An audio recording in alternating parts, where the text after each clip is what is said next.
Okay, to explain this movie in the best, quickest ever, it's crap. It's called the Minecraft movie. One would think it involved the normal game that all players play. Overworld, Nether, the end, and that's it. Standard game, simple game, fun game. This movie, apparently somebody had totally confused Minecraft and Minecraft Legends. Even down to the fact of the Orb of Dominance. This movie is inaccurate to the name and to the story. Number 1. 2. The entire involvement of humans, including Steve and miraculously even Alex, with her Easter egg appearance at the end, there is no reason for it. In fact, it is totally out of left field. There is no need for them. This movie should have been called the Minecraft Legends movie. They tried to connect two different games and botched it. 100% botched it. If they stuck with the Legends build-up, it would have probably worked better. If they stuck with Minecraft and its overworld, nether, and progression from how that goes, it would have worked better. But this movie tried to merge the two and failed. They have Steve as a human from Earth, not only from Earth, but even returns to Earth at the end. Totally violates the game in its entirety. There is no way to connect Minecraft and this movie without it conflicting. That too much from Legends is in this movie where it already violates a great number of things, like that weird gunk in that vial they slurp and are immune to the sun and no piglin turns into a zombie piglin. That screams Legends. Now let's go into what the trailer showed us right off the bat. All 4 of the human leads before we even find out that Steve is a human from Earth. We have the brother and sister. Their names are almost forgettable to the point where at the end of the movie, you honestly don't remember their names. How they're introduced is simple. They're driving with the moving van. That's a common trope that is growing. No big deal, that's nothing to be concerned about. Right off the bat, you hear the montage by Big Sis that goes into the ridiculous, continuously done, overdone, shoo-in why the parents aren't there. Mom is dead, apparently from some disease or some cold or whatever the case may be, whatever plot needs this mom to just be out of the picture permanently. Then you have, of course, the missing dad. No mention of him, no reason why he's not there. I could already tell you right now, when I first saw those two, I was like, okay, because Sis doesn't even look like she's old enough to even have a license. They got the wrong actress to play someone who's supposed to be the older sister, 100%. She looks too young. Depending on what the plot needs her for, they'll have her as the older sister or the younger sister. It is terrible. At the end of the movie, you don't even know her name. Her name is totally forgettable, no lie.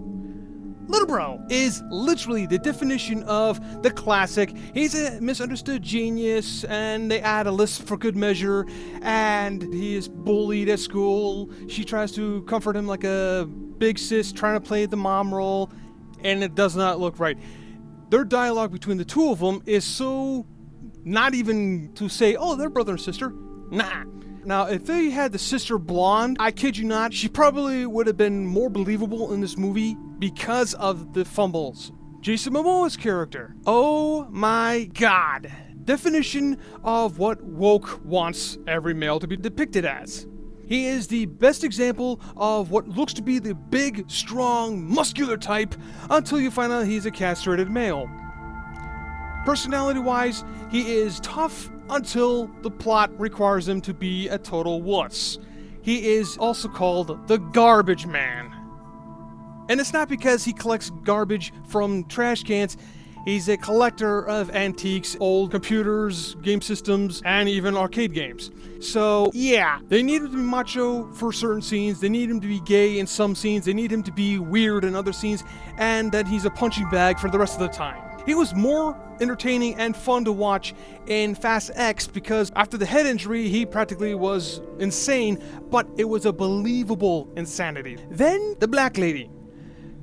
I was scared to death she was going to be a Finn repeat. I was wrong. this movie does a worse job than what Star Wars did with Finn. She has a worst intro that does not scream trustability. This screams, "Who are you? Get away from me. Goodbye." She greets the kids as if she knows them, and this is the first time they meet. She hands them a basket full of chips. Not any other gifts, it's full of nothing but chips. This is a greeting basket of chips. Okay, fine, I guess that'd be okay. Then you hear her say that, "Oh yeah, we miss your mom. I mean, she was such a nice lady." Yeah, who the heck are you, woman? You're talking about my mom who's dead, and this is the first time we're meeting you.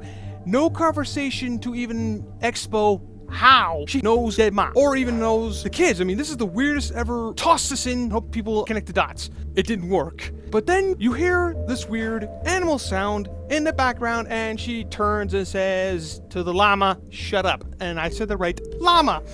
Because she has converted her car into a mobile petting zoo. She has a llama in the back seat with its head sticking out the window. She has 2 cages of animals on top of the car. Oh yeah, that screams trustability. Animal cruelty is what I would say. Call the animal cops on this woman, because that is a health violation, number 1. That is a danger on high speeds. You're pasting the animals to the back of the cages. And you hit any good bumps? That is known as chicken and whacking and no more animals. Rattling their brains to the point of scrambled eggs. Unless you want to pet dead things. Blah. Literally. And this is the woman that's supposed to be trustworthy to have the big sis later in the movie call to help her when her brother goes missing. I'm sorry, but there is no way I would all of a sudden, there's trust. Are you kidding? I'd be wondering, woman, are you insane? First of all, that back seat is condemned. Unless she has it professionally cleaned. Finn in Star Wars had more backing him than she does. And these are the 4 characters that we're supposed to support throughout the whole movie with Steve. Yeah, right. In one scene, when they're all at the village trying to get the map to the Woodland Mansion, she and Sis pick up a shovel and a hoe and are beating the piglins effortlessly. No training, no slightest of combat training. No. They're whipping these piglins easily. Jason Momoa, on the other hand, the only buff, big, bulky guy, is getting his butt kicked by a wuss male piglin. Jack Black, with his sword and shield, is knocked out in the first 5 seconds of the opening battle by Jason Momoa's character. The piglin's entire arc, the whole involvement in them, is completely Legends material, not Minecraft material. 2 different games in their own world building and world format. Every male in this movie is castrated. They have no backbone. Every guy is totally a wuss. Piglin Rachel Zegler, from all that you've seen in this movie, is the only female in a sea of male piglins. Yeah, right.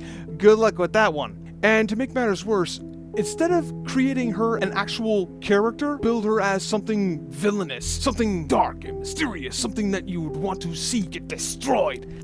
Piglin Rachel Zegler as a misunderstood character, because in the Nether Got Talent she was totally laughed at because no one was ready to accept a dancing piglet. Wait, what? Nether has talent? A dancing only female piglin? Where did that come from? Yeah, this movie tosses that in as a means to have you shed a tear to this hunched over generic Zegler piglin witch combo, and her goal is to get the orb of domination to take over the overworld. Yeah. If this was just the bit of it, I would have left the theater going, oh, my stomach. The Technoblade cameo that everyone went nuts for and everyone made a big deal about, I want to slap so hard. Because this cameo is an insult, is 100% not even worthy to even call honoring what Mojang did when they put him in the game. This movie, 5 seconds of screen time, crossing the path, and then it steps over to Jack Black and he says, oh yeah, he's a legend. 5 seconds and that's a legend? What an insult. That's not a cameo. The other unbelievable move that this movie did, which I have yet to figure out, let alone understand, was even hinted in the trailers, which I was honestly hoping was a bad joke. The weird romance between a human woman and a villager. That has to be at least 20, 25, possibly 30 minutes of wasted content that could have been used to try to help this movie along. Instead, it created the worst cringe ever. Then you have the worst part about this character. The principal tells you her life story twice. First to the boy as he's being introduced into the school. She's telling him, this child, her life story. Okay, not uncomfortable in the slightest. She then tells the same story to the villager who's sitting in front of her at a date. I wanted to literally hurl in the seat next to me. But there's a new low to this whole romance. At the end, the villager speaks human. That's not the low, because the villagers have a means of adapting depending on whatever block you put in front of them. For example, the bookshelf, you get the librarian. It's when she starts talking Minecraft villager to the villager. And she's not doing the No.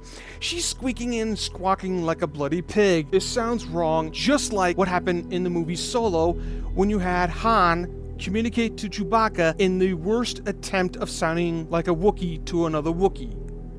It sounded stupid, it looked stupid, and this movie took that page and said, hey, this is gold, and did that. They should have had the Ender Dragon as the main foe. If anything, they could have added the three-headed version. So many things that could have done better for this movie, they didn't.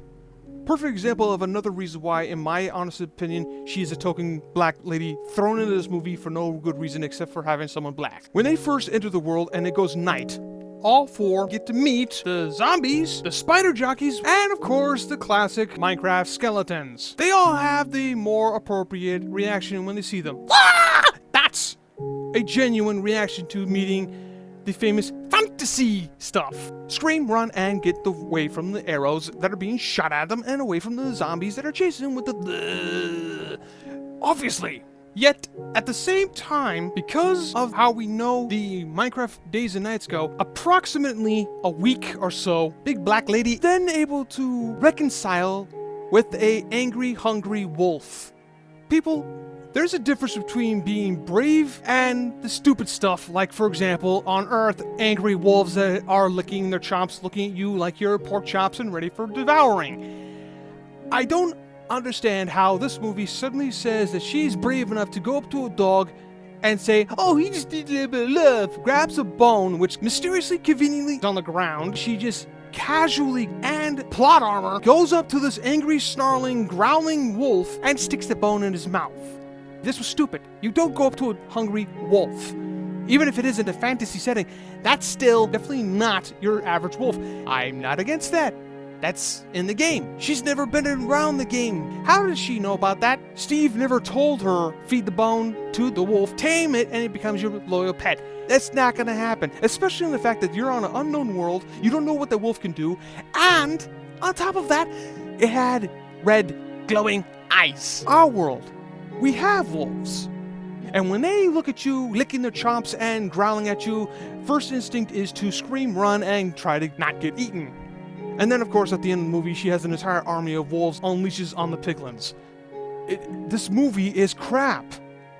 Whoever wrote this did not understand the difference between Minecraft, Minecraft Dungeons, Minecraft Legends. They're three different beasts in their own right, in their own universes, pretty much like a parallel universe to each other. I had to look it up. The Orb of Domination is primarily in Legends, Minecraft Legends. It is in Dungeons, but it's main weapon of the bad guy. Now, I've been saying over and over why this movie should have been called Legends, but I never actually said why. The story of Legends is the whole war between the Nether that is occupied by the piglins and the overworld. That is what this movie literally took the script from. Legends, not Minecraft the normal game. Another detail that I totally forgot just till now is the awkwardness of the creeper. Creepers didn't have fur, or fuzz, or any other type of hair. Yet in this movie, not only do they have fur and fuzz, but apparently they don't have their characteristic creep up behind you.